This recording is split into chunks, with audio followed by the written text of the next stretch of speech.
وما خلقت الجن والإنس إلا ليعبدون. Donc dernière question d'une sœur. Assalamu alaikum wa rahmatullahi wa barakatuh. Ma question est la suivante. Je voudrais savoir si tous ces actes sont des bid'a ou si certains sont selon le Coran et la Sunna. Le fait de réciter le Coran et les du'a en groupe.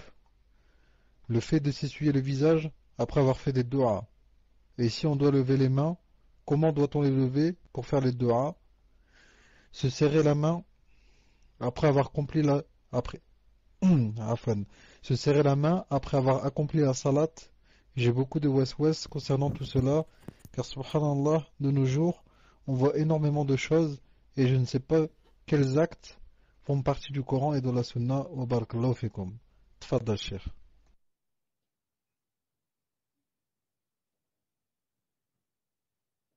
Muslim, est-ce que la personne a dit lire le Coran en groupe ou bien elle a dit apprendre le Coran en groupe?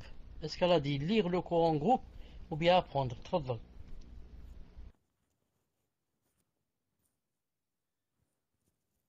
Lire. طيب. Lire le Coran en groupe, ça rentre dans la bid'a. Qu'est-ce que ça veut dire en groupe? Ça veut dire que on va tous lire comme ça, disons la même voix. On part tous ensemble, on dit Alhamdulillah et tous en groupe, comme ça. Ça rentre dans la bid'a. Par contre, si quelqu'un lit, nous on l'écoute.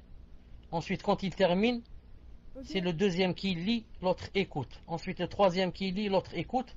Dans ce cas, c'est permis, bi'idhnillahi ta'ala. C'est permis. Ce qui est interdit, c'est de lire tous à la fois en groupe. C'est ce qu'on veut dire pas en groupe. Taïb. Faire les doigts en groupe, ça rentre dans la bid'a. Faire les doigts en groupe, ça rentre dans la bid'a. C'est-à-dire, une seule personne, par exemple, fait des doigts et les autres disent amin. Sans que la personne qui fasse les doigts lève la main et sans que les autres lèvent leurs mains. Mais, si moi je fais des doigts, je dis des choses, vous m'entendez, vous dites amin, c'est tout. Vous dites amin, sans lever les mains. Si moi maintenant je vais lever mes mains pour faire des doigts, vous, ce n'est pas obligé de lever les mains pour dire amin. Vous dites amin sans lever les mains. Moi je lève les mains. C'est la sunna de lever les mains pour faire la doua. Mais les autres, pour dire amin, c'est pas de la sunna de lever les mains. Ils disent amin sans lever les mains. Ensuite, comment qu'on lève les mains pour faire les doigts? Ça dépend de quel genre de doigts. Si ce sont des doigts normales, comme de demander à Allah Ta'ala une chose, par exemple,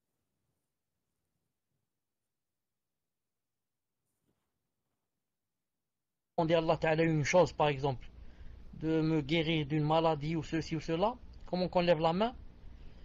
On lève les mains, on lève les deux mains, si je puis dire, collées l'une à l'autre. Les mains où il y a les doigts, collées l'une à l'autre. C'est-à-dire je colle le petit doigt de ma main droite avec le petit doigt de ma main gauche et je les lève comme ça. Je lève mes deux mains, je les rapproche de mon visage. Pas comme ça en haut, mais un peu en bas. Un peu, c'est comme si je voyais un peu en bas. Et mes deux mains rapprochées de ma bouche, rapprochées de mon visage, disons, vers le bas.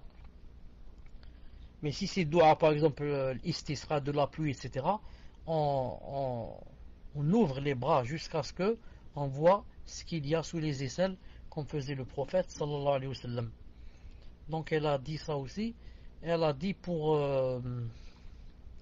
Rappelle-moi, qu'est-ce qu'il y a encore, Muslim? Elle a parlé aussi du fait de c'est ça, du fait de se serrer la main, exactement, serrer la main après la salat, ça rentre dans la bid'a, surtout si c'est la prière obligatoire. Cheikh Ibn Uthaymin rahimahullah a dit, si c'est après la prière surérogatoire, ça fait rien. Mais pas à cause de la prière. À cause de que j'ai pas rencontré une personne. J'ai pas rencontré la personne. Quand j'ai terminé la salat, elle me tend sa main, me dit salam, comment ça va? Ça c'est pas la bid'a. La bid'a, c'est de tendre la main sans raison. C'est-à-dire, même si j'étais avec la personne, et on vient de rentrer à la mosquée pour faire la prière, quand on termine, on se serre la main. C'est ça la bid'a. Il faut bien faire la différence entre je tends ma main à quelqu'un parce que je ne l'ai pas rencontré, ça fait longtemps que je ne l'ai pas vu, je lui dis comment ça va, etc. Et entre tendre ma main sans raison, presque croire que ça rentre dans la salade, comme font certains gens, surtout les vieux. Dès qu'ils terminent la prière, ils te serrent la main. Ils disent Allah yaqbal, exactement. Taqabbal Allah. Ça, c'est bid'a. Mais si ça fait, t'as pas rencontré une personne et tu la vois à ta droite ou à ta gauche, tu lui serres la main, tu lui serres la main, comment ça va, etc. C'est pas bid'a. Surtout, comme dit Cheikh Ibn Uthaymin, surtout, si c'est après salat nafila. Si c'est après salat nafila, bi'idna ta'ala. Dis-moi, reste-t-il un détail dans la dernière question? Reste-t-il un détail dans la dernière question? Alhamdulillah Rabbil Alamin. Donc, Inch'Allah Ta'ala, on va se rencontrer mercredi. Non, c'est pas mercredi, aujourd'hui c'est mercredi. On va se rencontrer, Inch'Allah Ta'ala, samedi. Bi'idhnillah subhanahu wa ta'ala.